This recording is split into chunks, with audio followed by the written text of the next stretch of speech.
जय किसान प्रिय किसान मित्रों, चलिए शुरू करते हैं आज की वीडियो। किसान भाइयों, इस वीडियो में आपको गेहूं की फसल के बारे में बहुत ही महत्वपूर्ण जानकारी देने वाले हैं। किसान भाइयों, इस वीडियो में हम बात करेंगे कि आपकी अगर किसान भाइयों आपके क्षेत्र में बारिश हो रही है किसान भाइयों, या बारिश हो चुकी है, तो किसान भाइयों ऐसे में बारिश जब हमारी गेहूं की फसल में इस समय पर बारिश हो जाती है, तो किसान भाइयों बारिश के कारण से कई दिनों तक हल्की फुल्की बारिश होना, उसके बाद में किसान भाइयों बदली छाना, उसके बाद में कोहरा वगैरह का प्रकोप हमारी गेहूं की फसल को झेलना पड़ता है।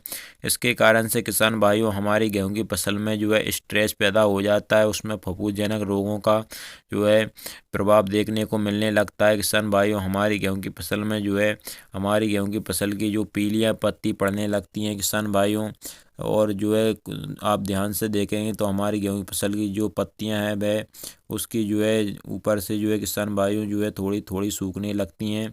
तो इस तरह से किसान भाइयों हमारी गेहूं की फसल में रोग लगने का खतरा हो जाता है ऐसे समय में किसान भाइयों। तो किसान भाइयों ऐसे समय में आपको अपनी गेहूं की फसल में कौन से खाद उर्वरकों का प्रयोग नहीं करना चाहिए, और क्या इसका कौन सी दवा का उपयोग, क्या खाद उर्वरकों का उपयोग आप इस समय पर कर सकते हैं, इसी के बारे में हम आपको वीडियो में जानकारी देंगे। तो किसान भाइयों वीडियो के साथ अंत तक बने रहिए, और अगर आपने अभी तक हमारे चैनल को सब्सक्राइब नहीं किया है तो जल्दी से चैनल को सब्सक्राइब कर लें, और वीडियो को लाइक और ज़्यादा से ज़्यादा हमारे सभी किसान भाइयों के साथ शेयर भी कर दें। तो किसान भाइयों चलिए बताते हैं आपको कि किसान भाइयों इस समय पर आपको कौन से उर्वरकों का प्रयोग अपनी गेहूं की फसल में भूल कर भी नहीं करना है। अगर किसान भाइयों आपकी गेहूं की फसल में ऐसे इन रोगों का प्रभाव थोड़ा थोड़ा देखने को मिल रहा है किसान भाइयों, आपकी गेहूं की फसल में चुनिंदा पौधों पर ही देखने को मिल रहा है पीलापन या सूखने की समस्या या फफूंदजनों की समस्या किसान भाइयों, तो किसान भाइयों ऐसे समय में अगर आप इन कुछ खाद उर्वरकों का प्रयोग अपनी गेहूं की फसल में कर देते हैं तो किसान भाइयों इससे यह ख़त्म नहीं होगा, लेकिन किसान भाइयों यह और ज़्यादा आपकी पूरी फसल में फैलने का खतरा भी हो जाता है। तो किसान भाइयों ऐसे में इन खाद उर्वरकों का उपयोग आपको गेहूं की फसल में नहीं करना है, जिनको हम वीडियो में आगे बताने वाले हैं।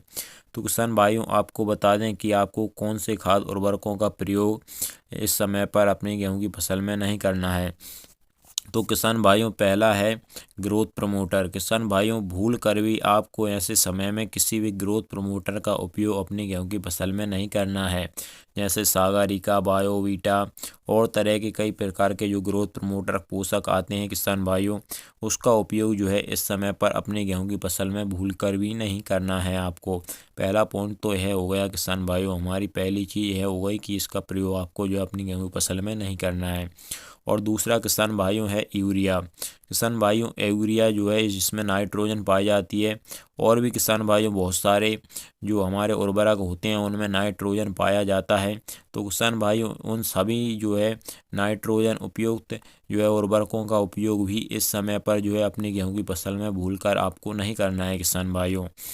ध्यान रखिएगा, ग्रोथ प्रमोटर और ऑक्सीजन नाइट्रोजन किसान भाइयों, नाइट्रोजन वाले उर्वरकों का प्रयोग आपको अपनी गेहूं की फसल में भूल कर भी इस समय पर नहीं करना है किसान भाइयों। तो किसान भाइयों है हो गए कि हमको इस समय पर कौन से और खाद उर्वरकों का प्रयोग अपनी गेहूं की फसल में नहीं करना चाहिए। अब किसान भाइयों बात कर लेते हैं कि इन फफूंदजनक रोगों का उपचार करने के लिए हमें कौन सा खाद उर्वरकों का प्रयोग करना चाहिए। तो किसान भाइयों अगर हम आपको यहाँ से वीडियो में हम आपको नाम बता भी देंगे, तो किसान भाइयों आपके क्षेत्र में अगर वह प्रोडक्ट उपलब्ध नहीं होंगे तो किसान भाइयों आपको समस्या हो जाएगी। तो किसान भाइयों हम नाम नहीं बता रहे हैं, लेकिन किसान भाइयों अगर आपकी आपके क्षेत्र में इन समस्याओं का, फफूंदजनक समस्याओं का, या किसान भाइयों जो पीला रोग होता है किसान भाइयों, इस तरह की समस्याओं का किसान भाइयों आपके क्षेत्र में जो भी प्रोडक्ट उपलब्ध हो, उस प्रोडक्ट का उपयोग करके अपनी गेहूं की फसल को आप इन रोगों से मुक्त कर सकते हैं किसान भाइयों। तो किसान भाइयों आपके क्षेत्र में जो भी प्रोडक्ट उपलब्ध हो, आप जहाँ पर भी लैब है जहाँ उनसे उन दुकानदारों से या बीज भंडार पे, खाद बीज भंडार पे चर्चा करके किसान भाइयों आप इस रोगों से निजात पा सकते हैं। इनका प्रोडक्ट का, किसी भी प्रोडक्ट का आपके क्षेत्र में उपलब्ध हो, उसका स्प्रे करके आप पहले इन पर उसका स्प्रे करें। जब आपकी गेहूं की फसल रोगों से मुक्त हो जाए तो किसान भाइयों उसके बाद में जो है आप किसी भी ग्रोथ प्रमोटर का जो है या फिर यूरिया का उपयोग अपनी गेहूं की फसल में आसानी से कर सकते हैं किसान भाइयों। तो किसान भाइयों यही जानकारी थी आज की वीडियो में कि आपको जो है बारिश होने के बाद में अपनी गेहूं की फसल में जो है कौन से खाद उर्वरकों का प्रयोग नहीं करना है।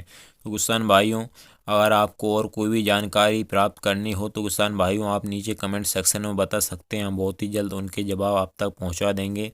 चलिए किसान भाइयों आज की वीडियो में इतना ही। अगर आपको हमारी वीडियो अच्छी लगी हो तो किसान भाइयों वीडियो को लाइक, चैनल को सब्सक्राइब और ज़्यादा से ज़्यादा हमारे सभी किसान भाइयों के शेयर करना मत भूलिएगा। चलिए मिलते हैं अगली वीडियो में। जय किसान, नमस्कार, धन्यवाद।